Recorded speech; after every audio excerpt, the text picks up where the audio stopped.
നമസ്കാരം പ്രിയപ്പെട്ട പ്രേക്ഷകരെ, എല്ലാവർക്കും ഗുഡ് മോർണിംഗ്. ചിലർക്ക് ഗുഡ് മോർണിംഗ് ആണ്, ചിലർക്ക് സാഡ് മോർണിംഗ് ആണ്. സത്യം പറയുകയാണെങ്കിൽ, കാരണം ഫുട്ബോൾ ലോകത്തെ സംബന്ധിച്ചിടത്തോളം ഈ കഴിഞ്ഞ 12 മണി തൊട്ട് ഇപ്പോൾ 6 മണി വരെയൊക്കെ സംഭവിക്കുന്ന ചില കാര്യങ്ങൾ കേട്ടിട്ട് ഞെട്ടൽ തുടങ്ങി. ഒന്നാമത്തെ കാര്യം, ബ്രസീൽ പുറത്താവുകയാണ്. 1990 ശേഷം പ്രീ ക്വാർട്ടർ കഴിഞ്ഞ് ക്വാർട്ടറിലേക്ക് കടക്കാതെ ബ്രസീൽ പുറത്തു പോകുന്നത് ആദ്യമായിട്ടാണ് 90 ശേഷം. അങ്ങനെ ഒരു നിരാശകരമായ സംഭവം ഉണ്ടായി. നോർവേക്ക് മുന്നിൽ 2-1 ബ്രസീൽ തോറ്റ് മടങ്ങുകയാണ്. എർലിംഗ് ഹാലൻഡിൻ്റെ 2 ഗോളുകൾ. ഹാലൻഡ് എവിടെയായിരുന്നു എന്ന് ആദ്യ പകുതിയിലൊക്കെ ആളുകൾ ചോദിച്ചു. രണ്ടാം പകുതിയിൽ ഹാലൻഡ് അവസാന മിനിറ്റുകളിൽ കാണിച്ചു തന്നു ഞാൻ എവിടെയായിരുന്നു എന്നുള്ളത്. അങ്ങനെ നോർവേ ചരിത്രത്തിൽ ആദ്യമായിട്ട് ക്വാർട്ടർ ഫൈനലിലേക്ക് കടക്കുകയാണ്. അവരുടെ ഫസ്റ്റ് ടൈം ക്വാർട്ടർ ഫൈനലാണ്. ഇങ്ങനെ കുറേ മാജിക്കുകളാണ് സംഭവിച്ചത്. ബ്രസീൽ അനായാസം ജയിച്ചു കയറുമെന്നൊക്കെ വിചാരിച്ചിരുന്നതാണ്, പക്ഷേ അങ്ങനെയൊന്നും സംഭവിച്ചില്ല. 2-1 നോർവേ അങ്ങ് ജയിച്ചു കയറുമായിരുന്നു. അതോടുകൂടി ഒരു കാര്യം സംഭവിച്ചു. നെയ്മർ അന്താരാഷ്ട്ര ഫുട്ബോളിൽ നിന്നും വിരമിക്കൽ പ്രഖ്യാപനം നടത്തി. വൺ ലാസ്റ്റ് ഡാൻസ് എന്നുള്ളത് നമുക്കറിയാമായിരുന്നു. അതിപ്പോൾ റൊണാൾഡോ, മെസ്സി, നെയ്മറിൻ്റെ അവസാനത്തെ ലോകകപ്പ് ആയിരിക്കുമെന്ന് കരുതിയെടുത്ത് നിന്ന് ഒരു പ്രഖ്യാപനം നെയ്മർ വിരമിച്ചു എന്നത് സംബന്ധിച്ചാണ്. ഇവിടെ നിന്നാണ് തുടങ്ങിയത്, ഇവിടെ നിന്ന് അവസാനിപ്പിക്കുന്നു എന്ന് പറഞ്ഞുകൊണ്ടാണ് നെയ്മർ വിരമിക്കുന്നത്. ഒരു ഹാപ്പി റിട്ടയർമെൻറ്റ് നൽകണം. കാരണം പരിക്കുകൾ കാരണം പിടിപെട്ട ഒരു കരിയറായിരുന്നു നെയ്മറിൻ്റെ. 983 ദിവസങ്ങൾക്ക് ശേഷം ഗ്രൗണ്ടിലേക്ക് അദ്ദേഹം ഈ ലോകകപ്പിൽ ഇറങ്ങി വന്നപ്പോഴും വളരെ സങ്കടവും സന്തോഷവും ഒക്കെ നിറഞ്ഞ കാഴ്ചയായിരുന്നു. ഈ മത്സരത്തിലും 60-ാം മിനിറ്റിൽ പകരക്കാരനായിട്ടാണ് നെയ്മർ വന്നത്. പക്ഷേ ഒരു പെനാൽറ്റിയിലൂടെ അവസാനം ഗോളും സ്കോർ ചെയ്തുകൊണ്ടാണ് അദ്ദേഹം വിരമിക്കൽ പ്രഖ്യാപിക്കുന്നത്. അതോടൊപ്പം തന്നെ കഴിഞ്ഞൊരു പ്രസ് മീറ്റിൽ ക്രിസ്ത്യാനോ റൊണാൾഡോയും പറയുന്നു 2026 അദ്ദേഹത്തിൻ്റെ ഫൈനൽ ലോകകപ്പ് തന്നെ ആയിരിക്കും എന്നുള്ളൊരു പ്രഖ്യാപനവും കൂടി റൊണാൾഡോയും നടത്തിയിരിക്കുകയാണ്. നമ്മൾ വൺ ലാസ്റ്റ് ഡാൻസ് എന്ന് പറഞ്ഞാൽ പോലും ഇവർ പറയുന്നതാണല്ലോ ഒരു തീരുമാനം. അങ്ങനെ നെയ്മർ വിരമിച്ചു, റൊണാൾഡോ പറയുന്നു ഇത് അവസാനത്തെ വേൾഡ് കപ്പ് ആണെന്നുള്ളത്. ഇനി മെസ്സിയിലേക്കാണ് കണ്ണുകൾ, അതെങ്ങനെയായിരിക്കും എന്നുള്ളതൊക്കെ നമുക്ക് നോക്കിക്കാണാം. വിശദമായ വാർത്തകളിലേക്ക് പോകണം. ന്യൂസ് 18 ഒരു ബിഗ് ബ്രേക്കിംഗ് ഉണ്ട്. അതോടൊപ്പം തന്നെ ചെന്താമരയുടെ ഇരട്ടക്കൊലപാതക കേസിലെ വിധിയും ഇന്നാണ്. അങ്ങനെ ഒരുപാട് വാർത്തകൾ നിറഞ്ഞ ദിവസവും കൂടിയാണെന്ന്. നമുക്ക് ആദ്യം തലക്കെട്ടുകളിലേക്ക് പോകാം.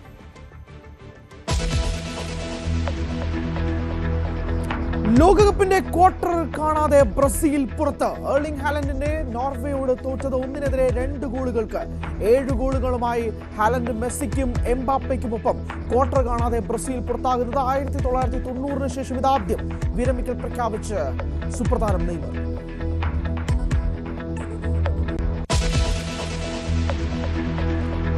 News 18 big breaking. ഇഷ്ടക്കാർക്ക് നിയമനം വിവാദത്തിൽ കൃഷിമന്ത്രി ടി സിദ്ദിഖും ശുപാർശ.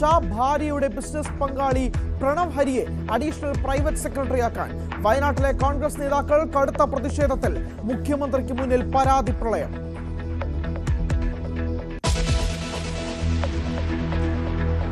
നാടിനെ ഞെട്ടിച്ച നെന്മാറ ഇരട്ടക്കൊലപാതക കേസിൽ പ്രതി ചെന്താമരയുടെ വിധി ഇന്ന്. പാലക്കാട് 4ാം ജില്ലാ കോടതി വിധി പറയും. ബോയൻ കോളനി സ്വദേശി സുധാകരനും അമ്മ ലക്ഷ്മിയും കൊല്ലപ്പെട്ടത് 2025 ജനുവരി 27. ഇന്നത്തെ വിധി വരുന്നത് ഭാര്യയെ കൊന്ന കേസിൽ ചെന്താമര ഇരട്ട ജീവപര്യന്തം അനുഭവിക്കുന്നതിനിടയിൽ. ആസൂത്രണ ബോർഡ് പരീക്ഷാ ക്രമക്കേട് ആരോപണം ശക്തമാകുന്നതിനിടെ PSCയുടെ യോഗം ഇന്ന്. നടപടിക്ക് നീക്കങ്ങളുമായി സർക്കാർ. ആഭ്യന്തര അന്വേഷണം വിജിലൻസ് SP-ക്ക് പകരം പരീക്ഷാ കൺട്രോളറെ ഏൽപ്പിച്ചതിലും വിവാദം. PSC ആസ്ഥാനത്ത് മുന്നിൽ ഇന്ന് യൂത്ത് കോൺഗ്രസ് പ്രതിഷേധം.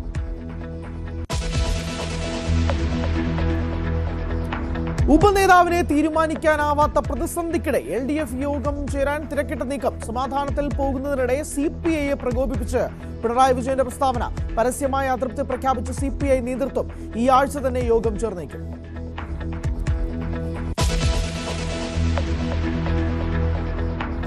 ബംഗാൾ ഉൾക്കടലിലെ ന്യൂനമർദ്ദം തീവ്ര ന്യൂനമർദ്ദമായി. സംസ്ഥാനത്ത് നാളെയും മറ്റന്നാളും ശക്തമായ മഴയ്ക്ക് സാധ്യതയെന്ന് കാലാവസ്ഥാ കേന്ദ്രം. കണ്ണൂർ, കോഴിക്കോട് ജില്ലകളിൽ ഓറഞ്ച് അലർട്ട്. 9-ാം തീയതി വരെ ഒറ്റപ്പെട്ട ഇടങ്ങളിൽ ശക്തമായ മഴ തുടരും.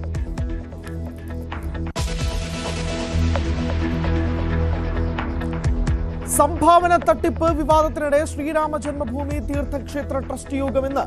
ചമ്പത്രായുടെയും അനിൽ മിശ്രയുടെയും രാജിയടക്കം ചർച്ചയ്ക്ക്. ജുഡീഷ്യൽ കസ്റ്റഡിയിലുള്ള 4 പ്രതികളെ പോലീസ് ജയിലിൽ ചോദ്യം ചെയ്യും.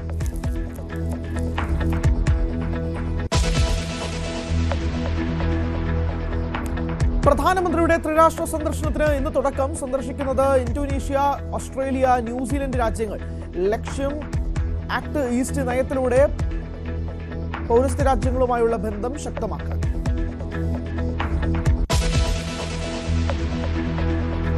ഇറാനുമായുള്ള സുരക്ഷാ കരാർ ചർച്ച ചെയ്യാൻ നെതന്യാഹു ട്രംപ് കൂടിക്കാഴ്ച ഉടൻ. അയത്തുള്ള ഖമനിയുടെ സംസ്കാരത്തിന് പിൻഗാമി മുജ്തബ എത്തിയില്ല. മുജ്തബ മാറുന്നത് വകവരുത്തുമെന്ന ട്രംപിന്റെ ഭീഷണിയുടെ പശ്ചാത്തലത്തിൽ ഇറാനിയൻ നേതാക്കളെ ഇല്ലാതാക്കുമെന്ന ട്രംപിന്റെ പ്രസ്താവനയിൽ ശക്തമായ പ്രതിഷേധം. വിലാപയാത്ര ഇന്നു മുതൽ. നമ്മൾ ആദ്യം തന്നെ ന്യൂസ് 18 കൊണ്ടുവരുന്ന ഒരു ബിഗ് ബ്രേക്കിംഗിലേക്കാണ് പോകുന്നത്. അത് ബന്ധു നിയമനം, ഇഷ്ടക്കാരുടെ നിയമനവും ഒക്കെ ബന്ധപ്പെട്ടുള്ള കാര്യങ്ങളിലേക്ക് നമുക്ക് നേരെ വാർത്തയിലേക്ക് പോകാം. ഇഷ്ടക്കാരുടെ നിയമനത്തിൽ കോൺഗ്രസിൽ വീണ്ടും വിവാദം. ഭാര്യയുടെ ബിസിനസ് പങ്കാളിയെ അഡീഷണൽ പ്രൈവറ്റ് സെക്രട്ടറിയാക്കാൻ മന്ത്രി ടി സിദ്ദിഖിന്റെ ശുപാർശ. പ്രണവ് ഹരിയെ അഡീഷണൽ പ്രൈവറ്റ് സെക്രട്ടറിയാക്കാനാണ് മന്ത്രി ശുപാർശ ചെയ്തത്. കടുത്ത പ്രതിഷേധവുമായി വയനാട്ടിലെ കോൺഗ്രസ്.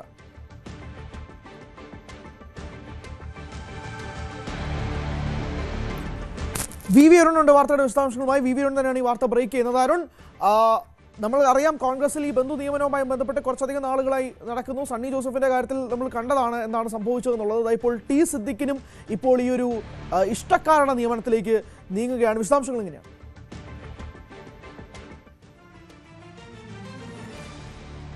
കോൺഗ്രസിൽ നിയമനങ്ങളെല്ലാം തൊട്ടാൽ പൊള്ളുന്ന അവസ്ഥയിലാണ്. അത് ഇപ്പോൾ നേരത്തെ KPC അധ്യക്ഷൻ കൂടിയായ വൈദ്യുതി മന്ത്രി സണ്ണി ജോസഫിന്റെ അളിയനെ നിയമിച്ചത് വലിയ വിവാദമായിരുന്നു. ആദ്യമൊക്കെ അദ്ദേഹം പിടിച്ചു നിൽക്കാൻ ശ്രമിച്ചെങ്കിലും പിന്നീട് കടുത്ത പ്രതിഷേധം ഉയർന്നതോടുകൂടി ഈ അളിയന് രാജിവെച്ച് ഒഴിയേണ്ടി വന്നു. ഇപ്പോൾ ടി സിദ്ദിഖാണ് അത്തരത്തിലൊരു നിയമനത്തിന് ശ്രമം നടത്തുന്നത്, വലിയ നീക്കം നടത്തുന്നത്. അദ്ദേഹം മുഖ്യമന്ത്രിക്ക് സ്വാഭാവിക മന്ത്രിയുടെ ഓഫീസിൽ മുഖ്യമന്ത്രിക്ക് പട്ടിക നൽകണം, ആരെയൊക്കെയാണ് പേഴ്സണൽ സ്റ്റാഫിൽ കൊണ്ടുവരേണ്ടത്. ഇതുവരെ കോൺഗ്രസിന്റെ മന്ത്രിമാരുടെ പേഴ്സണൽ സ്റ്റാഫ് നിയമനം പൂർത്തിയായിട്ടില്ല.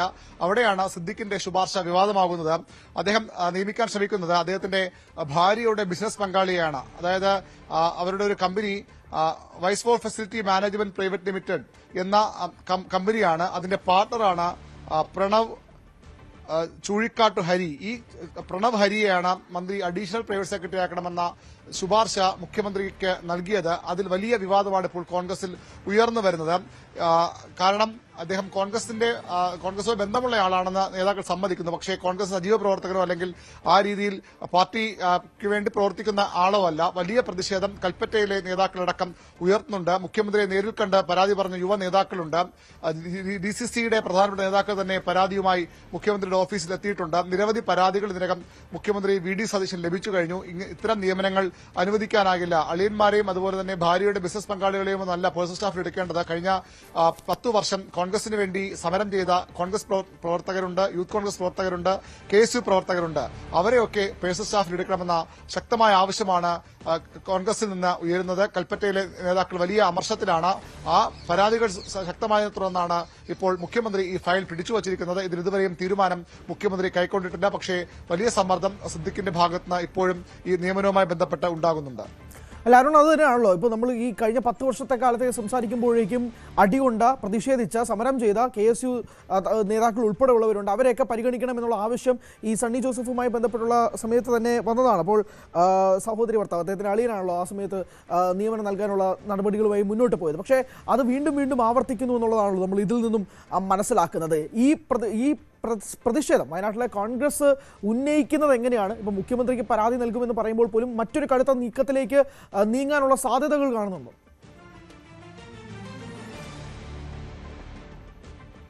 തീർച്ചയായിട്ടും വലിയ പരാതിയും അമർഷവുമുണ്ട്. നിരവധി പരാതികളാണ് മുഖ്യമന്ത്രിക്ക് ലഭിച്ചത്. മാത്രമല്ല അവിടെ കഴിഞ്ഞ നിയമസഭാ തെരഞ്ഞെടുപ്പിലൊക്കെ അവിടുത്തെ പ്രധാനപ്പെട്ട യുവ നേതാക്കൾക്കെതിരെ നിലപാടെടുത്ത ആൾ കൂടിയാണ് പ്രണവ് ഹരി എന്ന വിമർശനമാണ് ഉയരുന്നത്. അത്തരം ഒരാളെ ഒരു കാരണവശാലും സ്റ്റാഫിലേക്ക് കൊണ്ടുവരുന്ന ആവശ്യമാണ് അവിടെ നിന്ന് ഉയരുന്നത്. നേരത്തെയൊക്കെ പലപ്പോഴും സാമൂഹ്യ മാധ്യമങ്ങളിലൂടെയൊക്കെയാണ് വിവരങ്ങൾ പുറത്തുവരുന്നത് അല്ലെങ്കിൽ വിമർശനങ്ങൾ വരുന്നത്. ഇത്തവണ അത്തരമൊരു നീക്കം ഉണ്ടായിട്ടില്ല. പകരം മുഖ്യമന്ത്രി നേരിൽ കണ്ട് തന്നെ അവിടുത്തെ പ്രധാനപ്പെട്ട യുവ നേതാവ് പരാതി അയച്ചു. DCCയുടെ തലപ്പത്തുള്ളവരും പരാതി കത്തുമായി മുഖ്യമന്ത്രിയുടെ ഓഫീസിൽ എത്തിയിട്ടുണ്ട്. 8-9 പരാതി ഇതിനകം മുഖ്യമന്ത്രിക്ക് ലഭിച്ചു എന്നാണ് നമുക്ക് ലഭിക്കുന്ന സൂചന. തുടർന്ന് മുഖ്യമന്ത്രി തന്നെ അദ്ദേഹത്തിന്റെ സ്റ്റാഫ് അംഗങ്ങളെ കൊണ്ട് ഇക്കാലത്തൊരു അന്വേഷണം ഈ പ്രണവ് ഹരിയുടെ ബാക്ക്ഗ്രൗണ്ടും മറ്റും അന്വേഷിപ്പിക്കുന്നുണ്ട്. കൽപ്പറ്റയിൽ ഇയാളുടെ ബാക്ക്ഗ്രൗണ്ടും മറ്റും അന്വേഷിപ്പിക്കുന്നുണ്ട്. ആ രീതിയിൽ ഇത്ര പ്രതിഷേധം ഉയരാൻ കാരണം എന്താണ്, എന്തുകൊണ്ട് ഇത്തരം പ്രതിഷേധം വരുന്ന കാര്യത്തിലൊക്കെ അന്വേഷണം ശക്തമായി മുഖ്യമന്ത്രിയുടെ ഭാഗത്ത് തന്നെ തുടങ്ങിയിട്ടുമുണ്ട്. അതുകൊണ്ടാണ് നിയമനം വൈകുന്നത്. പക്ഷേ വലിയ ശക്തമായ വിമർശനം ഇതുമായി ബന്ധപ്പെട്ട് വരുമ്പോഴും സിദ്ദിഖ് ഇതിൽ നിന്ന് പിന്നോട്ട് പോകുന്നില്ല. തയ്യാറായിട്ടില്ല ഇതുവരെ. മാത്രമല്ല ഈ പല നിയമനങ്ങളിലും അദ്ദേഹത്തിന്റെ കുടുംബാംഗങ്ങൾ ഇടപെടലുണ്ടെന്ന ശക്തമായ ആരോപണം പോലും ഇപ്പോൾ കോൺഗ്രസ് പ്രവർത്തകരുടെ ഭാഗത്ത് നിന്ന് ഉണ്ടാകുന്നുണ്ട്.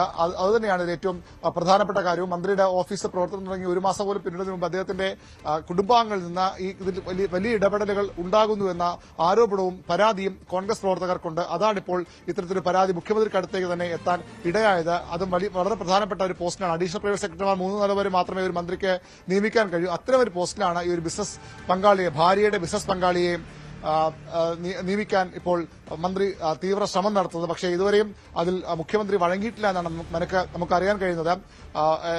അതുമായി ബന്ധപ്പെട്ട അന്വേഷണത്തിലാണ് അദ്ദേഹത്തിന്റെ ഓഫീസും ഒക്കെ. ഏതായാലും പക്ഷേ ശക്തമായ സമ്മർദ്ദം സിദ്ദിഖിന്റെ ഭാഗത്തുനിന്നുണ്ട്. അതേപോലെ തന്നെ ശക്തമായ എതിർപ്പ് കോൺഗ്രസ് പ്രവർത്തകരുടെ ഭാഗത്തുനിന്നും, പ്രത്യേകിച്ച് കൽപ്പറ്റയിലെ നേതാക്കളുടെ ഭാഗത്തുനിന്നും, യുവ നേതാക്കളടക്കമുള്ളവരുടെ ഭാഗത്തുനിന്നും ഉണ്ടാകുന്നുണ്ട്. മുഖ്യമന്ത്രി നേരിൽ കണ്ട പരാതി പറഞ്ഞവരും അതുപോലെ തന്നെ കത്തിലൂടെ ഈ വിഷയം മുഖ്യമന്ത്രിയുടെ പ്രൈവറ്റ് സെക്രട്ടറി അടക്കം അറിയിച്ചവരുമുണ്ട്. അതാണ് ആദ്യം അളിയൻ, അതിനുശേഷം ഇപ്പോൾ ഭാര്യയുടെ ബന്ധു എന്നുള്ള രീതിയിൽ ഇങ്ങനെ മാറിക്കൊണ്ടിരിക്കുകയാണ് വിഷയങ്ങൾ. കോൺഗ്രസിൽ മന്ത്രി ആയിട്ട് ഏകദേശം ഒരു മാസം പിന്നിടുന്ന പശ്ചാത്തലത്തിൽ തന്നെ ഇപ്പോൾ ഓരോ രീതിയിലും നിയമനങ്ങളുടെ കാര്യത്തിൽ വീണ്ടും ഇഷ്ടക്കാർക്ക് നിയമനം നൽകുന്നതാണോ എന്നുള്ള ചോദ്യങ്ങൾ വരുമ്പോഴാണ് സ്വാഭാവികമായിട്ടും അടിത്തട്ടിൽ നിന്ന് KSU പ്രവർത്തകർക്കുള്ളിൽ നിന്നുകൊണ്ട് തന്നെ ഈ ഒരു അമർഷങ്ങൾ വരുന്നത് സ്വാഭാവികമാണ്. വയനാട്ടിലെ കോൺഗ്രസ് പ്രവർത്തകർക്കുള്ളിൽ തന്നെ ശക്തമായ പ്രതിഷേധവും ഇക്കാര്യത്തിൽ ഉണ്ട്. അതുതന്നെയാണ് അവർ മുഖ്യമന്ത്രിക്ക് മേൽ പരാതിയുമായിട്ടും ഉന്നയിക്കുന്നത്.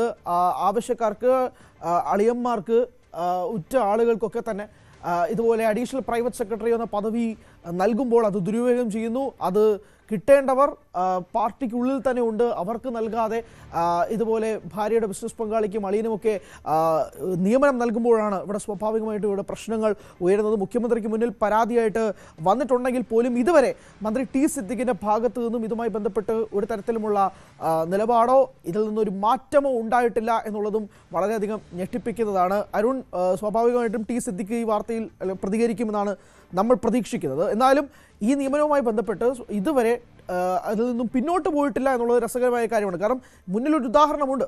വൈദ്യുതി മന്ത്രി സണ്ണി ജോസഫിന്റെ അളിയനെ ഇതുപോലെ മാറ്റി നിന്ന് രാജിവെപ്പിച്ചൊരു സാഹചര്യമുണ്ട്. അവിടെ നിന്നിട്ട് പോലും ഇങ്ങനൊരു സംഭവം ഈ ടേമിൽ തന്നെ ഉണ്ടായിട്ട് പോലും അങ്ങനൊരു മാറ്റത്തിലേക്ക് ടി സിദ്ദിഖ് പിന്നോട്ട് പോയിട്ടില്ല എന്നുള്ളത് കൗതുകകരമായ കാര്യമാണ്.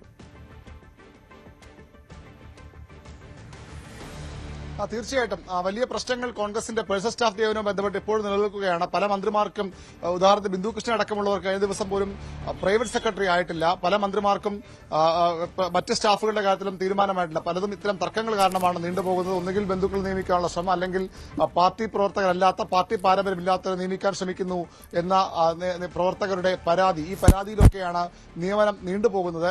പല ഓഫീസുകളും പൂർണ്ണമായി, നമുക്ക് ഒരുപക്ഷെ അത്ഭുതമായി തോന്നിയേക്കാം, ഒരു മന്ത്രിസഭാ അധികാരം ഏറ്റെടുത്ത് വലിയ പ്രതീക്ഷകളുമായി വന്ന് ഒരു മാസം പിന്നിടുമ്പോഴും പല മന്ത്രിമാരുടെയും പേഴ്സണൽ സ്റ്റാഫ് അംഗങ്ങളെ പൂർണ്ണമായും നിയമിക്കാൻ കഴിയാത്ത, പ്രൈവറ്റ് സെക്രട്ടറിമാരെ പോലും നിയമിക്കാൻ കഴിയാത്ത മന്ത്രിമാരുമുണ്ട്. അത്തരമൊരു വലിയ പ്രശ്നം കോൺഗ്രസിലുണ്ട്. എക്കാലത്തും കോൺഗ്രസിൽ അത്തരം പ്രശ്നങ്ങൾ ഉയർന്നു വരാറുണ്ട്. പക്ഷേ ഇത്തവണ അതൊന്ന് ഒന്നുകൂടി കൂടുന്നു എന്നുള്ളതാണ് ഏറ്റവും പ്രധാനപ്പെട്ട കാര്യം. കാരണം 10 വർഷത്തിന് ശേഷമാണ് അധികാരത്തിൽ. അതുകൊണ്ട് തന്നെ പലർക്കും താല്പര്യങ്ങളുണ്ട്, പലർക്കും ആഗ്രഹങ്ങളുണ്ട്. പക്ഷേ എല്ലാവരെയും ആ രീതിയിൽ പരിഗണിക്കാൻ പാർട്ടിക്കോ അല്ലെങ്കിൽ സർക്കാരിനോ കഴിയില്ല. വലിയ തർക്കമായത് മാറുന്നുണ്ട്. അതുകൊണ്ടാണ് ഈ പേഴ്സണൽ സ്റ്റാഫ് നിയമനം ഇപ്പോഴും അനിശ്ചിതമായി നീണ്ടുപോകുന്നത്. അതിന്റെ ഒടുവിലാണ് ഇപ്പോൾ ഇങ്ങനെ ഒരു ബന്ധു നിയമനത്തിന്റെ ക്ഷീണം മാറുന്നതിന് മുമ്പ് തന്നെ വീണ്ടും കോൺഗ്രസിൽ ഇത്തരമൊരു ബന്ധു നിയമന വിവാദം, ഭാര്യയുടെ ബിസിനസ് പങ്കാളി എന്ന് പറയുമ്പോൾ സ്വാഭാവികമായും അവരുടെ സ്വജനപക്ഷപാത ആരോപണം കൂടി ഉയർന്നും വരുമെന്ന് ഉറപ്പാണ്. അത്തരം ഒരാളെ എന്തിനു നിയമിക്കുന്നു? കോൺഗ്രസിനെ വയനാട്ടിൽ, കൽപ്പറ്റയിൽ വേറെ പ്രവർത്തകരും അതുപോലെ തന്നെ പേഴ്സണൽ സ്റ്റാഫിലേക്ക് എത്താൻ യോഗ്യരായ ആളുകളുമില്ലേ എന്ന ചോദ്യമാണ് പ്രാദേശിക നേതൃത്വം മുഖ്യമന്ത്രിയോടക്കം ചോദിക്കുന്നത്. എന്നിട്ടും എന്തുകൊണ്ട് ഇത്തരം ഒരാളെ, ഒരു തരത്തിലും പാർട്ടി ഗുണം ചെയ്തില്ലാത്ത ഒരാളെന്നാണ് പൊതുവിലുള്ള നേതാക്കളുടെ പ്രതികരണങ്ങളിൽ നിന്നൊക്കെ നമുക്ക് മനസ്സിലാക്കാൻ കഴിയുന്നത്. അങ്ങനെ ഒരാളെ എന്തിന് പേഴ്സണൽ സ്റ്റാഫിൽ വെക്കണം? അത് സ്വജനപക്ഷപാതമാണ്. അളിയന് പിന്നാലെ ഇങ്ങനെ ബിസിനസ് പങ്കാളി വേണമോ എന്ന ചോദ്യമൊക്കെയാണ് വയനാട്ടിലെ, കൽപ്പറ്റയിലെ കോൺഗ്രസ് പ്രവർത്തകരിൽ നിന്നും നേതാക്കളിൽ നിന്നും ഉയർന്നത്. ഇതൊരു പരസ്യ പൊട്ടിത്തെറിയിലേക്ക് ഇതുവരെയും നീങ്ങിയിട്ടില്ല. പരസ്യമായ സാമൂഹ്യ മാധ്യമങ്ങളിൽ പോലും ഇത് ആരും പറഞ്ഞിട്ടില്ല. പക്ഷേ പരാതികൾ മുഖ്യമന്ത്രിക്ക് മുന്നിലുണ്ട്. അദ്ദേഹം അന്വേഷിക്കുകയാണ്. ഇതുവരെ ആ നിയമനത്തിന് അദ്ദേഹം അനുമതി നൽകിയിട്ടില്ല എന്നാണ് നമുക്ക് മനസ്സിലാക്കാൻ കഴിയുന്നത്. നിയമനത്തിന് അനുമതി നൽകിയിട്ടില്ല, പക്ഷേ ശുപാർശയിലേക്ക് മുന്നോട്ട് പോകുന്നു. ആദ്യം വൈദ്യുതി വകുപ്പ്, ഇപ്പോൾ കൃഷി വകുപ്പ്, ആദ്യം സണ്ണി ജോസഫ്, ഇപ്പോൾ ടി സിദ്ദിഖ്, ഇങ്ങനെ ആദ്യം ബന്ധു നിയമനം, ഇപ്പോഴിതാ ഇഷ്ടക്കാർക്ക് നിയമനം, ഇങ്ങനെ മാറിക്കൊണ്ടിരിക്കുന്ന ഒരു സാഹചര്യത്തിലേക്ക് നീങ്ങുകയാണ്. News 18 big breaking. ടി സിദ്ദിഖിന്റെ ഭാര്യയുടെ ബിസിനസ് പങ്കാളിയെ, പേഴ്സണൽ സ്റ്റാഫ് അംഗമായിട്ട് പേഴ്സണൽ സെക്രട്ടറി ആയിട്ട് നിയമിക്കാനുള്ള രീതിയിലേക്ക് മാറുന്നു. ടി സിദ്ദിഖിന് ഇതുവരെ ഒരു പിന്നോട്ട് പോയിട്ടില്ല എന്നുള്ളതും കൂടി എടുത്ത് സൂചിപ്പിക്കേണ്ട ഒരു കാര്യമാണ്. മുഖ്യമന്ത്രിക്ക് മുന്നിൽ പരാതികൾ എത്തിയിട്ടുണ്ട്, അന്വേഷണം നടക്കുകയാണെന്ന് പറഞ്ഞാൽ പോലും ഒരു പിന്മാറ്റം ഇതിൽ നിന്നുണ്ടാകുമോ ഇല്ലയോ എന്നുള്ളത് കാത്തിരുന്ന് തന്നെ കാണാം. ബി വി അരുണാണ് വിശദാംശങ്ങൾ നൽകിയത്. PSC പരീക്ഷാ ക്രമക്കേട് ആരോപണത്തിൽ സർക്കാർ നടപടിക്ക് ഒരുങ്ങുന്നതിനിടെ PSC യോഗം ഇന്ന് ചേരും. ആസൂത്രണ ബോർഡിലെ പരീക്ഷാ ക്രമക്കേടിൽ ആഭ്യന്തര അന്വേഷണം PSC പ്രഖ്യാപിച്ചിരുന്നു. വിജിലൻസ് SP പകരം പരീക്ഷാ കൺട്രോളറെ അന്വേഷണം ഏൽപ്പിച്ചതും വിവാദമായി മാറിയിരുന്നു. ഉന്നതതല അന്വേഷണത്തിലുള്ള വഴികൾ സർക്കാരും തേടുകയാണ്. PSC ആസ്ഥാനത്തിന് മുമ്പിൽ ഇന്ന് യൂത്ത് കോൺഗ്രസിന്റെ പ്രതിഷേധവും ഉണ്ടാകും. അരുൺ തന്നെ ചേരുന്നുണ്ട്. അരുൺ, PSCയുടെ യോഗം ഇന്ന് വളരെ നിർണായകമായിട്ട് മാറുന്നുണ്ട്. പ്രത്യേകിച്ച് റാങ്ക് പട്ടികയിലുള്ളവർക്ക് കിട്ടുന്നില്ല ജോലി എന്നത് ഉൾപ്പെടെയുള്ള കാര്യങ്ങൾ, പരീക്ഷാ ക്രമക്കേട് ഉൾപ്പെടെയുള്ള ആരോപണങ്ങൾ നേരത്തെയും പറഞ്ഞിരുന്നതാണ്. ഇന്നത്തെ യോഗത്തിൽ എന്ത് പ്രതീക്ഷിക്കണം?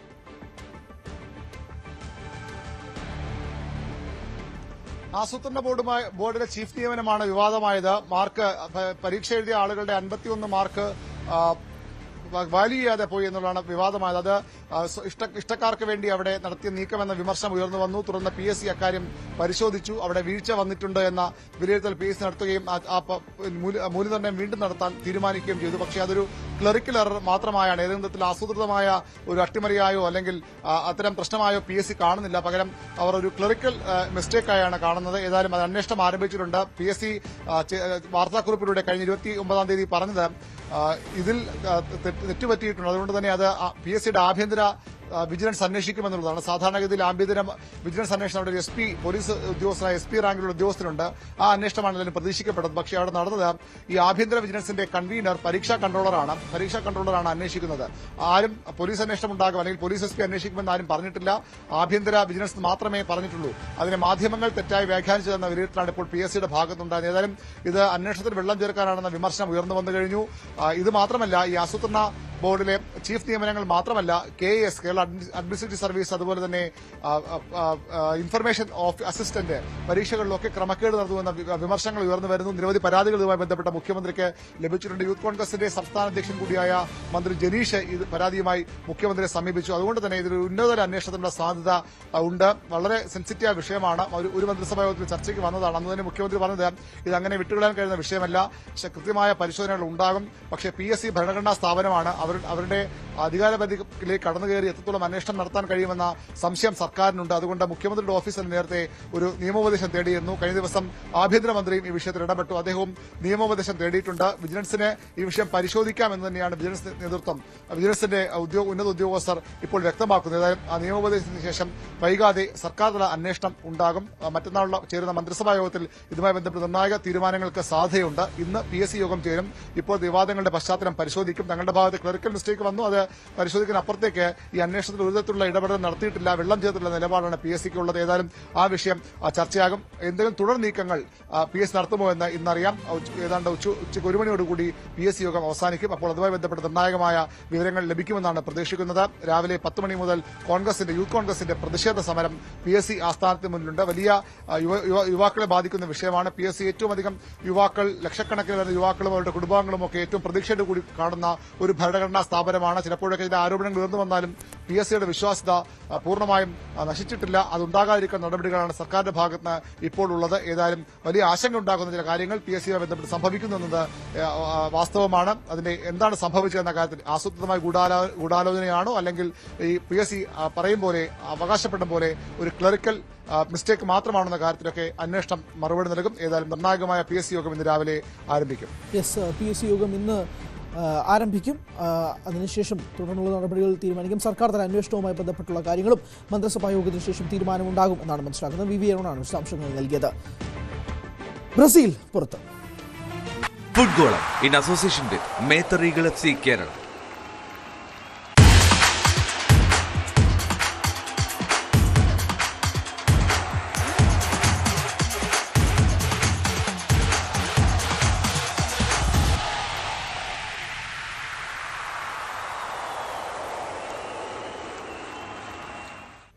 അട്ടിമറി ചെയ്യുമെന്നൊന്നും പറയാനില്ല.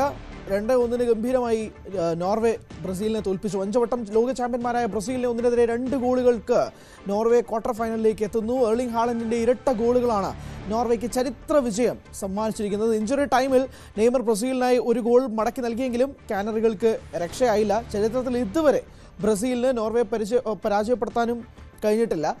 പുറത്താകലിന് പിന്നാലെ നെയ്മർ വിരമിക്കൽ പ്രഖ്യാപനവും നടത്തുകയും ചെയ്തു. എൽദോ ഉണ്ട് വിശദാംശങ്ങളുമായി. എൽദോ, 90-ന് ശേഷം അങ്ങനെ ക്വാർട്ടർ കാണാതെ ബ്രസീൽ പുറത്തേക്ക് പോകുന്നു. വൈക്കിങ്സിന്റെ പ്രകടനം എങ്ങനെ വിലയിരുത്തണം? അതോടൊപ്പം തന്നെ നെയ്മർ വിരമിക്കുന്നു. എന്താണ് സാഹചര്യം? ഫുട്ബോളിന്റെ ചരിത്രം നോക്കുകയാണെങ്കിൽ ഇത് അട്ടിമറി തന്നെയാണ് ഹരി. 98-ലാണ് ഏറ്റവും ഒടുവിൽ നോർവേ ലോകകപ്പ് കളിക്കുന്നത്. 98-ന് ശേഷം ആദ്യമായി ലോകകപ്പിലെത്തുന്ന ഒരു ടീമാണ് നോർവേ. ബ്രസീൽ തുടർച്ചയായി ലോകകപ്പ് കളിക്കുന്ന സംഘവും. അങ്ങനെ ലോകകപ്പിൽ 6ാം കിരീടം ലക്ഷ്യമിടുന്ന മുൻ ലോക ചാമ്പ്യന്മാരെ വളരെ ക്ലിനിക്കലായിട്ടുള്ള മത്സരം കൊണ്ട് അക്ഷരാർത്ഥത്തിൽ പ്രൊഫഷണലായി തന്നെ നേരിട്ടാണ് നോർവേ ആ മത്സരം ജയിച്ചത്. എർലിംഗ് ഹാളൻഡ് എന്ന ഗോൾ മെഷീൻ നോർവേക്ക് ആ ബ്രസീലിനെതിരായിട്ടുള്ള അപരാജിത കുതിപ്പിനുള്ള സാഹചര്യം ഒരുക്കുകയായിരുന്നു. ഇപ്പോഴും നോർവേ ബ്രസീലിന് മുന്നിൽ കടുകട്ടിയാണ്. ബ്രസീലിന് നോർവേ മറികടക്കാൻ കഴിയുന്നില്ല. 98 ലോകകപ്പിൽ അന്ന് 2-1 തോറ്റു. ഇക്കുറിയും 2-1 ബ്രസീൽ തോൽക്കുന്നു. അന്ന് ബെബറ്റോയാണ് ബ്രസീലിന് വേണ്ടി ഗോൾ സ്കോർ ചെയ്തതെങ്കിൽ ഇന്ന് ഇതാ സൂപ്പർ താരം നെയ്മർ ബ്രസീലിന് വേണ്ടി പെനാൽറ്റിയിലൂടെ ഗോൾ നേടുന്നു. അസാധ്യമായിട്ടുള്ള മത്സരമാണ് നോർവേ കാഴ്ചവെച്ചത്. പ്രത്യേകിച്ചും എർലിംഗ് ഹാളൻഡ് മാത്രമല്ല അവരുടെ ഗോൾ കീപ്പർ ബ്രസീലിന്റെ ഒരുപാട് അവസരങ്ങൾ തട്ടിയകറ്റുന്നതിൽ വല്ലാത്ത മിടുക്ക് കാണിച്ചു നോർവേയുടെ ഗോൾ കീപ്പർ എന്നുള്ളതും എടുത്തു പറയണം. പക്ഷേ അപ്പോൾ തന്നെ ആക്രമണങ്ങളുടെയും ബോൾ പൊസഷന്റെയും പന്ത് കൃത്യമായി കയ്യിൽ വെച്ചുകൊണ്ട് പന്തിനെ നിയന്ത്രിച്ചുകൊണ്ടുള്ള ഒരു മത്സരമാണ് നോർവേ പുറത്തെടുത്തത്. അതിനുള്ള മറുപടി ബ്രസീലിനുണ്ടായിരുന്നില്ല എന്നുള്ളതാണ് പ്രധാനപ്പെട്ട കാര്യം. ബ്രസീൽ പരമാവധി ആഗ്രഹിച്ചു, പക്ഷേ നോർവേ ഒരു തരത്തിലും അതിനുള്ള അവസരം നൽകിയില്ല എന്നാണ് പ്രധാനപ്പെട്ട കാര്യം. നോർവേ ബ്രസീൽ മത്സരത്തിന് മുമ്പ് തന്നെ എവരുടെ ആകാംക്ഷയിൽ ഈ സ്കോർ കാർഡ് ഉണ്ടായിരുന്നു. കാരണം നോർവേ ഈ ടൂർണമെന്റിൽ പ്രകടമാക്കുന്ന മികവ് അത് ഗംഭീരമാണ്. പ്രത്യേകിച്ച് എർലിംഗ് ഹാളൻഡ് എന്ന അവരുടെ ഗോൾ സ്കോറർ 7 ഗോളുകളുമായിട്ടാണ് ഇപ്പോൾ ലയണൽ മെസ്സിക്കും ഒപ്പം കിലിയൻ എംബാപ്പയ്ക്കും ഒപ്പം ഗോൾ വേട്ടക്കാരുടെ പട്ടികയിൽ ഗോൾഡൻ ബൂട്ട് പട്ടികയിൽ 1ാം സ്ഥാനത്ത് എർലിംഗ് ഹാളൻഡ് നിൽക്കുന്നത്. അങ്ങനെ എർലിംഗ് ഹാളൻഡിന്റെ മികവിലാണ് നോർവേ ഗോൾ സ്കോർ ചെയ്യുന്നത്. ആദ്യ ഗോൾ എത്തുന്നത് 79ാമത്തെ മിനിറ്റിലാണ്. 79ാമത്തെ മിനിറ്റ് വരെ ഈ മത്സരത്തെ എത്തിച്ചത് ഒരുപക്ഷെ 2 ഗോൾ കീപ്പർമാരാണ് എന്ന് വേണം പറയാൻ. എന്തായാലും 79ാമത്തെ മിനിറ്റിൽ ഒരു മനോഹര ഹെഡറിലൂടെ എർലിംഗ് ഹാളൻഡ് മത്സരത്തിൽ ആദ്യ ഗോൾ കണ്ടെത്തുകയാണ്. ആ ആദ്യ ഗോളിന് തൊട്ടു പിന്നാലെ 90ാം മിനിറ്റിൽ വീണ്ടും ഹാളൻഡ് ഗംഭീരമായി ഫിനിഷ് ചെയ്തു. അങ്ങനെ മനോഹരമായി തന്നെ ഈ മത്സരം പൂർത്തിയാകുന്നു എന്ന് തോന്നിയ ഘട്ടത്തിലാണ് ഒരു പെനാൽറ്റി അവസരം ബ്രസീലിന് ലഭിക്കുന്നത്. അത് നെയ്മർ 67ാം മിനിറ്റിൽ പകരക്കാരനെത്തിയ നെയ്മർ ഗോൾ സ്കോർ ചെയ്തു. എന്താണെങ്കിലും ഷൂൾഡറിപ്പിന്റെ വരവാണ് ഈ മത്സരത്തിൽ ഏറ്റവും നിർണായകമായത്. അദ്ദേഹത്തിന്റെ വരവോടുകൂടി കളിയിൽ നോർവേ വല്ലാത്ത ആധിപത്യം പുലർത്തുകയാണ്. അദ്ദേഹത്തിന്റെ വേഗത, അദ്ദേഹത്തിന്റെ കയറിപ്പോകുന്ന രീതിയൊക്കെ ബ്രസീലിന് പിടിച്ചു കെട്ടാൻ പറ്റാത്ത രീതിയായിരുന്നു. അങ്ങനെയാണ് നോർവേ ആദ്യമായി ഗോളിനുള്ള വഴിയൊരുക്കിയതും. അങ്ങനെ ഷൂൾഡറിപ്പിന്റെ മികവ് അത് 2 ഗോളുകൾക്കും അസിസ്റ്റ് നൽകിയത് അദ്ദേഹമാണ്. എർലിംഗ് ഹാളൻഡിന് ഗോൾ അവസരം ഒരുക്കിയ 2 ക്രോസ്, ആദ്യത്തെ ക്രോസും 2ാമത്തെ പാസും നൽകിയത് അദ്ദേഹമാണ്. അങ്ങനെ ഹാളൻഡിന്റെ മികവിൽ നോർവേ ഇതാ മുന്നേറുകയാണ്. നോർവേയുടെ വൈക്കിംഗ് റോയിങ് അത് ഇനിയും തുടരും. ഏറ്റവും ദുഃഖകരമായിട്ടുള്ള കാര്യം, സങ്കടകരമായിട്ടുള്ള കാര്യം, ലോക ഫുട്ബോളിലെ ഏറ്റവും മികച്ച താരങ്ങളൊന്നായ ബ്രസീലിന്റെ എക്കാലത്തെയും മികച്ച ലോകകപ്പ് ഗോൾ സ്കോററായിട്ടുള്ള നെയ്മർ ഇതാ വിരമിക്കൽ പ്രഖ്യാപനം നടത്തി. കണ്ണീരോടുകൂടിയാണ് നെയ്മർ ആ വേദി വിട്ടു പോയത്. കണ്ണീർ താങ്ങാൻ കഴിയാതെ അദ്ദേഹം പൊട്ടിക്കരയുന്ന കാഴ്ച കണ്ടു ആ സ്റ്റേഡിയത്തിൽ. ഒരുപക്ഷെ ബ്രസീൽ ആരാധകരുടെ ഹൃദയം തകർക്കുന്ന കാഴ്ചയാണ്. ലോകമെമ്പാടുമുള്ള ബ്രസീൽ ആരാധകർക്ക് നിരാശയുടെ ദിനമാണ്. നോർവേ അതിഗംഭീരമായിട്ടുള്ള പ്രകടനമാണ്. ഒരുപക്ഷെ ഈ ടൂർണമെന്റിലെ ഏറ്റവും വേഗമാർന്ന നീക്കങ്ങൾ കൊണ്ട് ശ്രദ്ധേയമാക്കുകയാണ് നോർവേയുടെ സ്ട്രൈക്കർമാർ. എർലിംഗ് ഹാളൻഡിന്റെ ഗോളടി തുടരുകയും ചെയ്യും. ഇപ്പോൾ മറ്റൊരു മത്സരം മെക്സിക്കോ ഇംഗ്ലണ്ട് പോരാട്ടവും പുരോഗമിക്കുകയാണ്. അവിടെ അസാധ്യമായിട്ടുള്ള പ്രകടനമാണ് മെക്സിക്കോ കാഴ്ചവെക്കുന്നത്. ഇംഗ്ലണ്ട് ലീഡ് ചെയ്യുന്നു 2-1. യെസ്, അത് തന്നെയാണ് സാഹചര്യം. രണ്ടാമത്തെ മത്സരം ഇംഗ്ലണ്ട് മെക്സിക്കോ തമ്മിലുള്ള കളി ഇങ്ങനെ 2-1 പോവുകയാണ്. ബ്രസീൽ തോറ്റതിന് സത്യം പറഞ്ഞാൽ ഒരു പ്രേക്ഷകൻ എന്ന രീതിയിൽ എനിക്ക് സന്തോഷമുണ്ട്. കാരണം നല്ല ടഫ് ടീമാണ്. പക്ഷേ ഹാളൻഡ് ഗോൾ അടിച്ചത് അവിടെ ആരൊക്കെയാണ് സാക്ഷി നിർത്തിയത്? അപ്പുറത്ത് നെയ്മർ ഉണ്ടായിരുന്നു, അവിടെ വിനീഷ്യസ് ജൂനിയർ ഉണ്ടായിരുന്നു, എൻട്രിക്ക് വന്നിരുന്നൊരു സാഹചര്യം സബ്ബായിട്ട്. അപ്പോൾ ഇവരെയൊക്കെ സാക്ഷി നിർത്തിക്കൊണ്ടാണ് ഗോൾ അടിപ്പിക്കാൻ കഴിയാതെ ഹാളൻഡ് 2 ഗോൾ അടിക്കുന്നത്. അപ്പോൾ അധികം സന്തോഷിക്കുന്നില്ല. കാരണം മെക്സിക്കോ ഇംഗ്ലണ്ട് മത്സരം 2-1 ലീഡ് ചെയ്യാണ്. ഇംഗ്ലണ്ട് ജയിക്കണമെന്ന് അതിയായ ആഗ്രഹമുണ്ട്. കാരണം ക്വാർട്ടർ ഫൈനലിലേക്ക് ഒന്ന് കടക്കണമെന്നുള്ള ആഗ്രഹം ഉള്ളതുകൊണ്ട് അധികം എക്സൈറ്റ്മെൻറ്റ് പ്രകടിപ്പിക്കുന്നില്ല. പക്ഷേ ബ്രസീലിനെ പോലൊരു സ്ട്രോങ് സൈഡിനെ ഹാളൻഡിനെ നോർവേ തകർക്കുന്നു എന്ന് പറയുമ്പോഴേക്കും അത് സത്യം പറഞ്ഞാൽ എടുത്ത് പറയണം. അതോടൊപ്പം തന്നെ ഓറൻ നൈലൻഡിനെ കുറിച്ച് സംസാരിക്കണം. അദ്ദേഹത്തിൻ്റെ ഗോൾ കീപ്പിംഗ് പ്രകടനം അത് തന്നെയാണ് നോർവേക്ക് ഒരുമാതിരി സേവുകളൊക്കെ നടത്തി കൊടുത്ത ഒരു ഗോൾ കീപ്പറായിട്ട് മാറി. നൈലൻഡിൻ്റെ പ്രകടനവും കൂടി എടുത്ത് സൂചിപ്പിക്കണം. എൽദോ പറഞ്ഞതുപോലെ തന്നെ അദ്ദേഹത്തിൻ്റെ പ്രകടനവും ഒരു മികച്ച രീതിയിൽ തന്നെ മാറി. രണ്ടാമത്തെ മത്സരം പുരോഗമിച്ചുകൊണ്ടിരിക്കുകയാണ്. 2-1 ഹാഫ് ടൈമായി ഇംഗ്ലണ്ട് ജൂഡ് ബെല്ലിംഗാം 2 ഗോളുകൾ നേടി ഇംഗ്ലണ്ടിനെ മുന്നോട്ട് കൊണ്ടെത്തിച്ചിരിക്കുകയാണ്.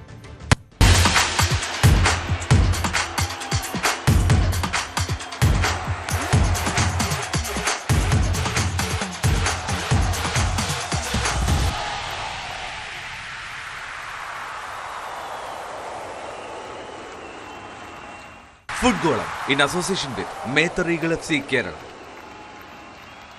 കളിയായിട്ട് ബന്ധപ്പെട്ട് ഒരു കാര്യം കൂടെ പറയാം. ബ്രസീൽ 13ാമത്തെ മിനിറ്റിൽ ഒരു പെനാൽറ്റി നഷ്ടപ്പെട്ടിരുന്നു. അത് ബ്രൂണോ ഗിമേറസിൻ്റെ ഒരു പെനാൽറ്റി ആയിരുന്നു. അത് വിനീഷ്യസ് എടുക്കണോ ബ്രൂണോ എടുക്കണോ നമ്മളൊരു കൺഫ്യൂഷനൊക്കെ ഉണ്ടായിരുന്നു. പക്ഷേ ബ്രൂണോ എടുത്തു. ബ്രൂണോ അത് സ്കോർ ചെയ്യുകയും ചെയ്തില്ല. ഒരു പക്ഷേ ബ്രസീൽ ആരാധകർ ചിന്തിക്കുന്നുണ്ടായിരിക്കും അത് എന്തുകൊണ്ട് വിനീഷ്യസ് എടുത്തില്ല എന്നുള്ളത്. ആ ചോദ്യം ഇപ്പോഴും ഒരു ഉത്തരം കിട്ടാത്ത ചോദ്യമായിട്ട് നിൽക്കുകയാണ്. നമ്മൾ അതോടുകൂടി തൽക്കാലത്തേക്ക് നമ്മൾ ഫുട്ബോൾ വാർത്തകളൊന്നും വൈൻഡപ്പ് ചെയ്യുകയാണ്. നമ്മൾ മറ്റൊരു വാർത്തയിലേക്ക്, പ്രധാനപ്പെട്ട ഒരു വാർത്തയിലേക്ക് പോകുന്നു. ഇറാൻ്റെ മുൻ പരമോന്നത നേതാവായ ആയത്തുള്ള അലി ഖമനിയുടെ മൃതദേഹം വഹിച്ചുകൊണ്ടുള്ള ഘോഷയാത്ര ഇന്നു മുതൽ ആരംഭിക്കും. നാളെ ഖൂമിലെത്തുന്ന മൃതദേഹം മറ്റന്നാൾ ഇറാഖിലെ പുണ്യസ്ഥലങ്ങളും വലം വയ്ക്കും. തുടർന്ന് ജൂലൈ 9 ഖമനിയുടെ ജന്മനാടായ മഷാദിൽ സംസ്കരിക്കുക. ചടങ്ങുകൾക്ക് ഇതുവരെ നിലവിലെ പരമോന്നത നേതാവ് മുസ്തഫ ഖമനി എത്തിയിട്ടുമില്ല.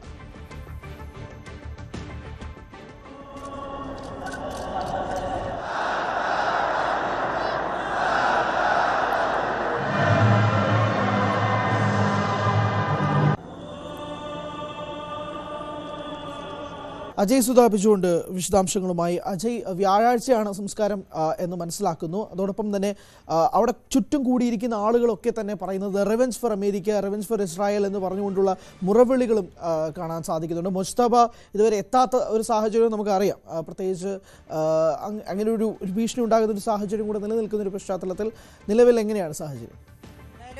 അമേരിക്കയ്ക്കെതിരെയും ഇസ്രായേലിനെതിരെയും കടുത്ത വാക്കുകളുമായിട്ടാണ് ഇപ്പോൾ അവിടെയുള്ള പൊതുദർശനം പുരോഗമിച്ചുകൊണ്ടിരിക്കുന്നത്. ആയത്തുള്ള അലി ഖമനയുടെ മൃതദേഹം കാണാൻ വേണ്ടി എത്തുന്ന ലക്ഷക്കണക്കിന് ജനങ്ങൾ വഹിച്ചുകൊണ്ടുവരുന്നത് ഒരു ചുവന്ന പതാകയാണ്. ഈ ചുവന്ന പതാക എന്ന് പറയുന്നത് അത് മുൻപ് രക്തസാക്ഷിത്വം വഹിച്ചിട്ടുള്ള ഇസ്ലാമിൻ്റെ ഒരു പ്രമുഖ നേതാവിൻ്റെ ഒരു സിംബലാണ്. അതിപ്പോൾ അത്തരമൊരു ചുവന്ന കൊടി ഇപ്പോൾ പ്രതിനിധാനം ചെയ്യുന്നത് ഒരു റിവെഞ്ചിനെയാണ്, അതായത് ഒരു പ്രതികാരത്തിനെയാണ്. അമേരിക്കയ്ക്കും ഇസ്രായേലിനുമെതിരെ പ്രതികാരം ചെയ്യണം. അതുപോലെ ട്രംപിൻ്റെയൊക്കെ ചിത്രങ്ങൾ വെച്ചുകൊണ്ട് അതിൽ ഇൻഡു മാർക്കിട്ട് അവർക്കെതിരെയുള്ള മുദ്രാവാക്യങ്ങളെല്ലാം മുഴക്കിക്കൊണ്ടാണ് ജനങ്ങൾ എത്തുന്നത്. ഇന്നലെ വേദിയിലെത്തി പ്രസംഗിച്ച കൂട്ടത്തിൽ ഒരാൾ ഒരു കവിതയും അവിടെ ചൊല്ലിയിരുന്നു. ആ കവിത അമേരിക്കയ്ക്കെതിരെ ഉള്ള മുദ്രാവാക്യങ്ങളായിരുന്നു ആ കവിതയിൽ മുഴുവൻ ഉണ്ടായിരുന്നത്. അപ്പോൾ ഇത്തരത്തിലൊരു തീർത്തും ഇസ്രായേലിനും അമേരിക്കയ്ക്കുമെതിരെ ഒരു കടുത്ത രീതിയിലുള്ള വാക്കുകളുമായിട്ടാണ് ജനങ്ങൾ അവിടേക്ക് ഒഴുകിയെത്തുന്നത് എന്ന് നമുക്ക് കാണാനാകും.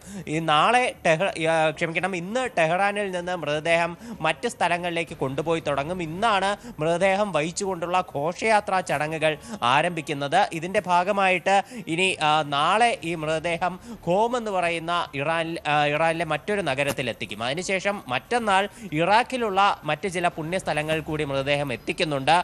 ഇറാഖിലുള്ള നജാഫ്, അതുപോലെ തന്നെ കർബാല എന്നീ നഗരങ്ങളിലാണ് മൃതദേഹം വഹിച്ചുകൊണ്ടുള്ള ഘോഷയാത്ര പോകുന്നത്. ഈ സ്ഥലങ്ങളിലും പൊതുദർശനം ഉണ്ടാകും എന്നാണ് നമുക്ക് നിലവിൽ മനസ്സിലാക്കാൻ സാധിക്കുന്നത്. അതിനുശേഷം പിന്നീട് വ്യാഴാഴ്ചയോടെ മഷാദിൽ വെച്ചായിരിക്കും അവസാനത്തെ സംസ്കാര ചടങ്ങുകൾ നടക്കുക. അന്ന് അവിടെ ആയത്തുള്ള അലി ഖമനയുടെയും അതുപോലെ തന്നെ മറ്റ് കുടുംബാംഗങ്ങളുടെ മൃതദേഹങ്ങൾ സംസ്കരിക്കും. പക്ഷേ ഇതുവരെ അവിടുത്തെ നിലവിലെ പരമോന്നത നേതാവും അതുപോലെ ആയത്തുള്ള അലി ഖമനയുടെ മകനുമായിട്ടുള്ള മുജിതബ ഖമനെ ഇതുവരെ ഒരു ചടങ്ങുകളിലും പങ്കെടുത്തിട്ടില്ല. മറ്റെല്ലാ നേതാക്കളും അതുപോലെ കൊല്ലപ്പെട്ടു എന്ന് വിചാരിച്ചിരുന്ന IRGCയിലെ പല പ്രമുഖ തലവന്മാരും വരെ ഈ ഒരു യോഗത്തിലെത്തിയിരുന്നു. പക്ഷേ ഇതുവരെ മുജിതബ ഖമനയെ മാത്രം ഒരു പൊതുവേദിയിൽ എത്തിയിട്ടില്ല എന്നൊരു സാഹചര്യം കൂടിയുണ്ട്. ഇനി വരും ദിവസങ്ങളിൽ ഇന്ന് ഘോഷയാത്രയായിട്ട് മൃതദേഹം മറ്റു സ്ഥലങ്ങളിലേക്ക് പോവുകയാണ്. ആ ഘോഷയാത്രാ ചടങ്ങിലോ അല്ലെങ്കിൽ ഇനി വ്യാഴാഴ്ച നടക്കാനിരിക്കുന്ന അന്തിമ സംസ്കാര ചടങ്ങുകളിലോ മുജിതബ എത്തുമോ എന്നുള്ള ആകാംക്ഷയും എല്ലാവർക്കുമുണ്ട്. ഈ സാഹചര്യത്തിൽ ട്രംപും അതുപോലെ ബെഞ്ചമിൻ നെതന്യാഹുവും തമ്മിൽ ഒരു ടെലിഫോൺ സംഭാഷണവും നടന്നിട്ടുണ്ട്.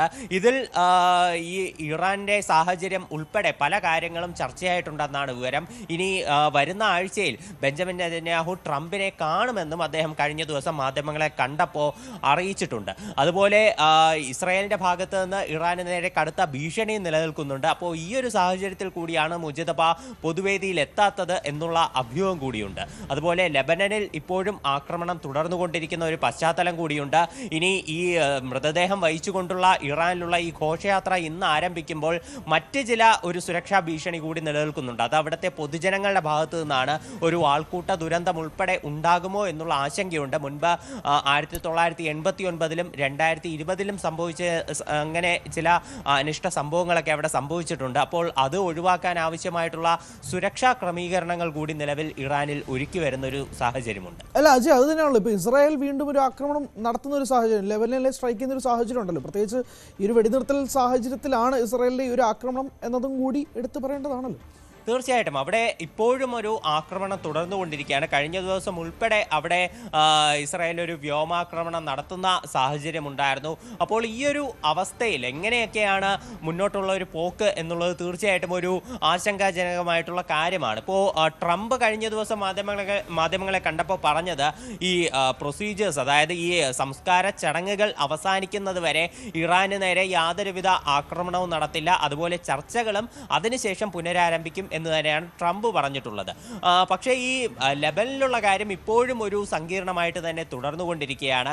അവിടെ ഇസ്രായേൽ ആക്രമണം തുടരുന്നിടത്തോളം കാലം ഇറാൻ ഒരിക്കലും അമേരിക്കയുമായി നയതന്ത്രപരമായിട്ട് നല്ല രീതിയിൽ മുന്നോട്ട് പോകാൻ സാധ്യതയില്ല. അമേരിക്കയുമായി ഇപ്പോൾ നിലവിൽ ഒപ്പിട്ടിട്ടുള്ള 14 ധാരണാപത്രത്തിന്റെ ആദ്യത്തെ ഉടമ്പടി തന്നെ എല്ലാ മേഖലയിലുമുള്ള യുദ്ധം അവസാനിപ്പിക്കണമെന്നാണ്. അതായത് ഇറാന് നേരെയും ഇറാന്റെ സഖ്യകക്ഷികൾക്ക് നേരെയുമുള്ള ആക്രമണങ്ങൾ അവസാനിപ്പിക്കണം എന്നുള്ള നിബന്ധന തന്നെ ഈ ആദ്യത്തെ പോയിന്റ് തന്നെ ലംഘിക്കപ്പെടുകയാണ്. അപ്പോൾ അതുകൊണ്ട് ഏറ്റവും പ്രധാനപ്പെട്ട 5 പോയിന്റെങ്കിലും നടപ്പിലാക്കി കഴിഞ്ഞാൽ മാത്രമേ തുടർ ചർച്ചയ്ക്കുള്ളൂ എന്നായിരുന്നു ഈ സംസ്കാര ചടങ്ങിന് വ്യക്തമാണ്. എന്തായാലും മൃതദേഹം വഹിച്ചുകൊണ്ടുള്ള ഘോഷയാത്ര ഇന്ന് ആരംഭിക്കുകയാണ്. വ്യാഴാഴ്ചയാണ് സംസ്കാരം നടക്കുക. ഈ ആൾക്കൂട്ടവുമായി ബന്ധപ്പെട്ടുള്ള കാര്യങ്ങൾ നിൽക്കുകയാണ്. അപ്പോൾ കുറച്ച് മരണങ്ങൾ ഉണ്ടാകാനുള്ള സാധ്യതകളുണ്ട് എന്നതുകൂടി തള്ളിക്കളയുന്നില്ല എന്നാണ് മനസ്സിലാക്കുന്നത്. അജയാണ് വിശദാംശങ്ങൾ നൽകിയത്. മറ്റൊരു വാർത്തയിലേക്ക് പോകുമ്പോൾ പ്രധാനമന്ത്രി നരേന്ദ്രമോദിയുടെ ത്രിരാഷ്ട്ര സന്ദർശനത്തിന് ഇന്ന് തുടക്കമാകും. ഇന്തോനേഷ്യ, ഓസ്ട്രേലിയ, ന്യൂസിലൻഡ് രാജ്യങ്ങളിലാണ് സന്ദർശനം. ഇന്ത്യയുടെ ആക്ട് ഈസ്റ്റ് നയത്തിന്റെ ഭാഗമായി പൗരസ്ത്യ രാജ്യങ്ങളുമായുള്ള ബന്ധം ശക്തമാക്കുകയാണ് സന്ദർശനത്തിന്റെ ലക്ഷ്യം. കഴിഞ്ഞിടെ മൗറീഷ്യസ്, സീഷൽസ് എന്നീ രാജ്യങ്ങൾ പ്രധാനമന്ത്രി സന്ദർശിച്ചിരുന്നു. ജപ്പാൻ പ്രധാനമന്ത്രി സനെ തകായിജി ഇന്ത്യയിലും എത്തിയിരുന്നു. സംഭാവന തട്ടിപ്പ് വിവാദം തുടരുന്നതിനിടെ ശ്രീരാമ ജന്മഭൂമി തീർത്ഥക്ഷേത്ര ട്രസ്റ്റ് ഇന്ന് യോഗം ചേരും. ചമ്പത് റായുടെയും അനിൽ മിശ്രയുടെയും രാജി ഉൾപ്പെടെയുള്ള പ്രധാന ഭരണപരമായ കാര്യങ്ങൾ ചർച്ച ചെയ്യും. അതേസമയം ജുഡീഷ്യൽ കസ്റ്റഡിയിലുള്ള 4 പ്രതികളെ ഇന്ന് പോലീസ് ജയിലിലെത്തി ചോദ്യം ചെയ്യും. കസ്റ്റഡിയിലുള്ള മറ്റ് പ്രതികളെ 3 പ്രതികളെ ഇന്നലെ ചോദ്യം ചെയ്തിരുന്നു. പ്രതിപക്ഷ ഉപനേതാവ് പദവിയെ ചൊല്ലിയുള്ള തർക്കം വീണ്ടും രൂക്ഷമാകുന്നതിനിടെ ഇടതുമുന്നണി യോഗം ചേരാൻ തിരക്കിട്ട നീക്കങ്ങൾ. ഉപനേതാവ് പദവിയെ ചൊല്ലിയുള്ള തർക്കങ്ങൾ കഴിഞ്ഞ കാര്യമെന്ന പ്രതിപക്ഷ നേതാവ് പിണറായി വിജയന്റെ പ്രസ്താവനയാണ് വിഷയം വീണ്ടും വഷളാക്കിയത്. പിണറായിയുടെ പ്രതികരണത്തിൽ CPI പരസ്യമായി തന്നെ അതൃപ്തി പ്രകടിപ്പിച്ചു കഴിഞ്ഞു. തർക്കങ്ങൾ നിലനിൽക്കുന്നതിനാലാണ് മുന്നണി യോഗം ചേരാൻ വൈകിയത്. അഭിപ്രായ വ്യത്യാസങ്ങൾ പരിഹരിച്ച ശേഷം യോഗം ചേരാനായിരുന്നു ശ്രമം. തർക്കങ്ങൾ കൂടുതൽ രൂക്ഷമായ സാഹചര്യത്തിൽ ഈ ആഴ്ച തന്നെ മുന്നണി യോഗം വിളിക്കാനുള്ള ശ്രമം സജീവമായി. നെന്മാറ ഇരട്ടക്കൊലപാതക കേസിൽ വിധി ഇന്നുണ്ടാകില്ല. ജഡ്ജിയുടെ ആരോഗ്യ പ്രശ്നങ്ങൾ മൂലമാണ് വിധി പറയുന്നത് നീട്ടിയത്. വിധി അടുത്ത ദിവസം തന്നെ ഉണ്ടാകും. പാലക്കാട് അഡീഷണൽ സെഷൻസ് കോടതിയാണ് വിധി പറയുക. CV അനുമോദ് ഉണ്ട് വിശദാംശങ്ങളുമായി. അനുമോദ്, ഏകദേശം 1.5 കൊല്ലമാകുന്നു ഈ ഇരട്ടക്കൊലപാതകം നടന്നിട്ട്. ഇന്ന് വിധി ഉണ്ടാകുമെന്നാണ് കരുതിയിരുന്നത്. എന്താണെന്ന് സംഭവിച്ചത്? എന്നായിരിക്കും ഇനി വിധി പ്രസ്താവിക്കുക?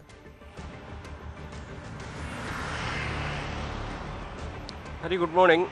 ഇന്ന് ഈ ഒരു നാടിനെ നടുക്കിയ ചെന്താമരയുടെ കേസിലെ വിധി, ഇരട്ടക്കൊല കേസിലെ വിധി ഉണ്ടാകുമെന്നായിരുന്നു പ്രതീക്ഷിച്ചിരുന്നത്. പക്ഷേ ഇന്ന് ഉണ്ടാകില്ല എന്ന് സ്ഥിരീകരിച്ചിട്ടുണ്ട്.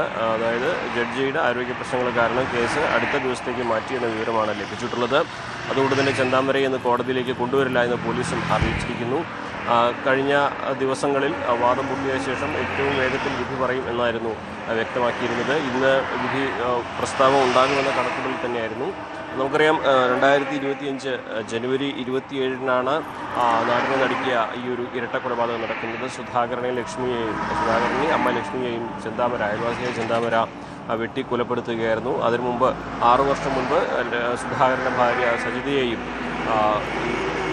ചെന്താമര കൊലപ്പെടുത്തിയിരുന്നു. തൻ്റെ കുടുംബം അകലാൻ കാരണം ഇല്ലാതെയാകാൻ കാരണം അടുത്ത വീട്ടിൽ താമസിക്കുന്ന മുടിയുള്ള ഒരു സ്ത്രീയാണെന്ന ഒരു ആളുടെ വാക്ക് കേട്ടാണ് ഇയാൾ ഇത്തരത്തിലൊരു കൃത്യം ചെയ്തത്.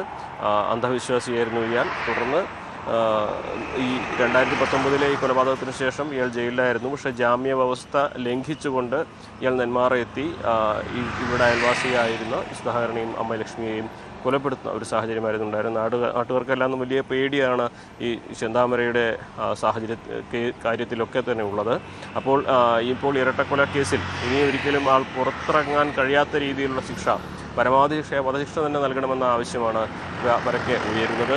സജിതയുടെ കേസിൽ അത് ഉണ്ടായിരുന്നില്ല, അത് ഇരട്ട ജീവബന്ധിതമായിരുന്നു. പക്ഷേ ഇരട്ടക്കൊലപാതക കേസിൽ വധശിക്ഷ നൽകണമെന്ന ആവശ്യമായിരുന്നു പരക്കെ ഉയർന്നിരുന്നത്. എന്താണെങ്കിലും അതിൽ കേസിലെ വാദപ്രതിവാദങ്ങളൊക്കെ പൂർത്തിയായിരുന്നു. ഇപ്പോൾ ഈ വിചാരണ വേളയിൽ സാക്ഷികളിൽ പലരും കൂറുമാറിയതും അല്പം ആശങ്ക ഉണ്ടാക്കുന്ന ഒരു സാഹചര്യമാണ്. പക്ഷേ മറ്റെല്ലാ തെളിവുകളും പ്രതിക്ക് എതിരായതുകൊണ്ട് തന്നെ ഈ പരമാവധി ശിക്ഷ കിട്ടുന്ന പ്രതീക്ഷയിൽ തന്നെയാണ് പ്രോസിക്യൂഷനുള്ളത്. പക്ഷേ ഏറ്റവും അവസാന നിമിഷമാണ് കേസ് അടുത്ത ദിവസത്തേക്കായി മാറ്റിവെച്ച വിവരം ഇപ്പോൾ ലഭിച്ചിരിക്കുന്നത്. എന്നാവും കേസ് പരിഗണിക്കുക എന്നുള്ളത് ഇന്ന് 11 മണിയോടെ നമുക്ക് അറിയാനാകും.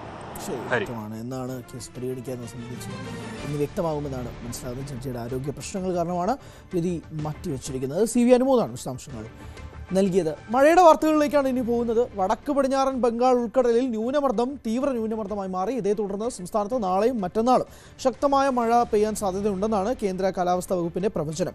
കണ്ണൂർ, കാസർഗോഡ് ജില്ലകളിലാണ് ഇന്ന് അതിശക്തമായ മഴയ്ക്കുള്ള സാധ്യത നിലനിൽക്കുന്നത്. ജാഗ്രതയുടെ ഭാഗമായി ഈ ജില്ലകളിൽ ഓറഞ്ച് അലർട്ടും പ്രഖ്യാപിച്ചു. ജൂലൈ 9 വരെ ഒറ്റപ്പെട്ടയിടങ്ങളിൽ ശക്തമായ മഴ തുടരും.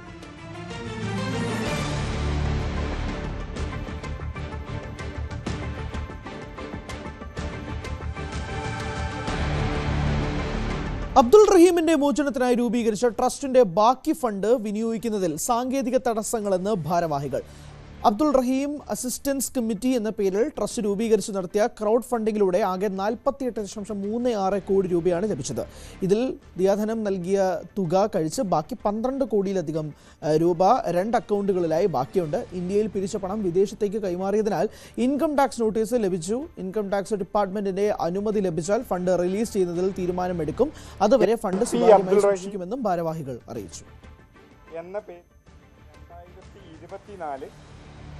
ഫെബ്രുവരി 19 ഈ പറയുന്ന മുഴുവൻ പ്രവർത്തനങ്ങളെയും ഏകോപിപ്പിച്ച് നിയമപരമായി നമ്മൾ ഫണ്ട് സമാഹരിക്കുക എന്ന ലക്ഷ്യം വെച്ചുകൊണ്ട് നമ്മൾ ട്രസ്റ്റ് രജിസ്റ്റർ ചെയ്തത്. ബാങ്ക് അക്കൗണ്ടുകൾ തുടങ്ങി. അതിലന്ന് ആകെ നമ്മൾ ഡൊണേഷനായി ആളുകൾ നൽകിയത് 48,36,17,317 രൂപ 16 പൈസയാണ്. കണ്ണൂർ പൂമംഗലം കുടലേരി പാലത്തിന് സമീപം 3 വയസ്സുകാരൻ ഒഴുക്കിൽപ്പെട്ട് കാണാതായി. പരിയാരം കോരൻപീടിക സ്വദേശികളുടെ മകൻ മുഹമ്മദ് നജ്മാനാണ് ഒഴുക്കിൽപ്പെട്ടത്. ഞായറാഴ്ച വൈകിട്ടോടെയാണ് സംഭവം. ഫയർഫോഴ്സ്, പോലീസ്, നാട്ടുകാർ എന്നിവരുടെ നേതൃത്വത്തിൽ തെരച്ചിൽ തുടരുകയാണ്.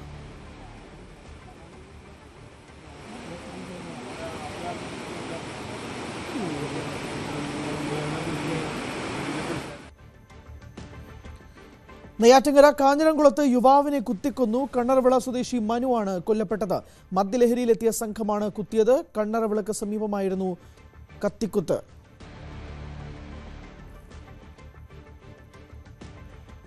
അരുൺ മോഹനുണ്ട് വിശദാംശങ്ങളുമായി. അരുൺ, ഈ കുത്തിയ ആളുകളെ പോലീസ് പിടികൂടിയോ? അന്വേഷണം എങ്ങനെയാണ് പുരോഗമിക്കുന്നത്? ഇദ്ദേഹത്തിന്റെ ആരോഗ്യസ്ഥിതി എങ്ങനെയുണ്ട്? എത്ര മണിക്കാണ് സംഭവം നടന്നത്?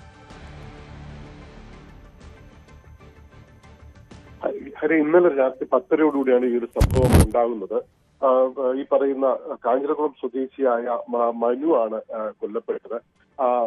നമുക്ക് മനസ്സിലാക്കാൻ കഴിയുന്നതനുസരിച്ച് സംഭവവുമായി ബന്ധപ്പെട്ടിപ്പോൾ 4 പേർ, പ്രായപൂർത്തിയാകാത്ത ഒരാൾ ഉൾപ്പെടെ 4 പേർ കാഞ്ഞിരകുളം പോലീസിന്റെ കസ്റ്റഡിയിലുണ്ട് എന്നുള്ളതാണ് പോലീസ് പറയുന്നത്. സംഭവത്തിന് തുടക്കം എന്ന് പറയുന്നത് മനുവിന്റെ വീടിന് സമീപത്ത് വെച്ച് ഇന്നലെ ഒരു സംഘം ബൈക്ക് റേസിംഗ് നടത്തുകയായിരുന്നു. ഇതിൽ ചൊല്ലിയുള്ള തർക്കമാണ് ഈ പറയുന്ന വാക്കേറ്റത്തിനും തുടർന്നുള്ള കയ്യാങ്കളിയിലേക്കും എത്തുന്നത്. തുടർന്ന് ഈ സംഭവം ചോദിച്ച മനു സമീപവാസിയായ ആളുടെ അടുത്തെത്തുന്നു. ബൈക്ക് റേസിംഗ് ചോദ്യം ചെയ്ത സമീപവാസിയായ ആളുടെ അടുത്തെത്തുന്നു. അവിടെ വെച്ചായിരുന്നു ഈ മനുവിന് കുത്തിയേൽക്കുന്നത്. തുടർന്ന് ഈ സ്ഥലത്ത് വെച്ച് തന്നെ മറ്റൊരാൾക്കും കൈക്ക് മുറിവേറ്റിരുന്നു. എന്തായാലും ഈ രണ്ടുപേരും നെയ്യാറ്റിൻകര ജനറൽ ആശുപത്രിയിൽ രാത്രി 10:30 എത്തിക്കുകയായിരുന്നു. എന്നാൽ അവിടെ വെച്ച് മനുവിന്റെ മരണം സ്ഥിരീകരിക്കുന്നു.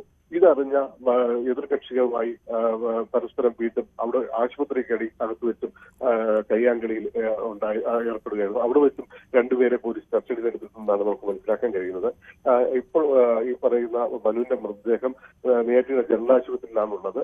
അതേസമയം മറ്റുള്ള കൈക്ക് മറ്റു പരിക്കേറ്റവരുടെ നില തൃപ്തികരമാണെന്നാണ് അധികൃതർ പറയുന്നത്. ഹരി, ശരി, വ്യക്തമാണ്. പ്രായപൂർത്തിയാകാത്ത ഒരാൾ ഉൾപ്പെടെ 4 പേരാണ് ഈ മനുവിനെ കുത്തിക്കൊലപ്പെടുത്തിയത് എന്നാണ് മനസ്സിലാകുന്നത്. ഇവർ പോലീസ് കസ്റ്റഡിയിൽ ആണ്. രാത്രി 10:30 സംഭവം നടന്നത്. അരുൺമോഹനാണ് വിശദാംശങ്ങൾ നൽകിയത്. അങ്ങനെ നമ്മളൊരു ഇടവേളയിലേക്ക് പോവുകയാണ്. ഇടവേളയ്ക്ക് ശേഷം ഫുട്ബോൾ വാർത്തകളുമായി എൽദുജി. നമസ്കാരം.